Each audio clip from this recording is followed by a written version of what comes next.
আসসালামু আলাইকুম এভরিওয়ান। আবারও আজকে চলে এসেছি নতুন একটি ব্লগ নিয়ে।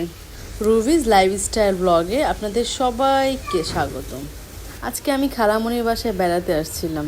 তো সকাল থেকে এত বেশি গরম, এত রোদ, তো হঠাৎ করে আজকে বৃষ্টি শুরু হয়ে গিয়েছে।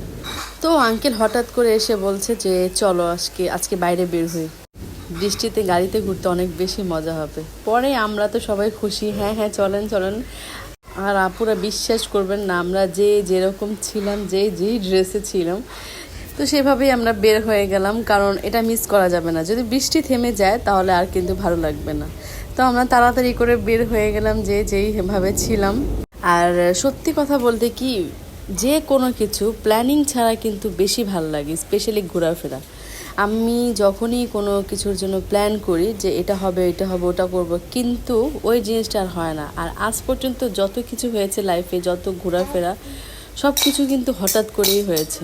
তারপর যাই হোক, যে ভাবা সেই কাজ। আমরা গাড়িতে অনেকক্ষণ ঘুরে দেখি যে বৃষ্টিটা থেমে গিয়েছে। পরে মিরপুরে 12 নম্বরে আর কি এই চায়ের দোকান, এখানকার চা অনেক মজা, মানে অতুলনীয়, খুব মজা। তো আঙ্কেল বলো চলো এখানে আমরা চা খাই।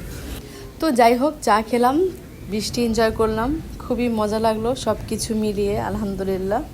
আর এমনিতেও যে কোনো কিছু সবার সাথে, ফ্যামিলির সাথে করতে খুব বেশি ভালো লাগে। তো আমি একটু গাড়ি থেকে নেমে একটু বুমারিং করে নিলাম, তারপর সেখান থেকে রওনা দিলাম বাসার উদ্দেশ্যে। তো ওইখানে আমরা আবার রাস্তা অনেকক্ষণ ঘুরেছিলাম, যদিও এত কিছু ক্যামেরা ক্যাপচার করা সম্ভব না।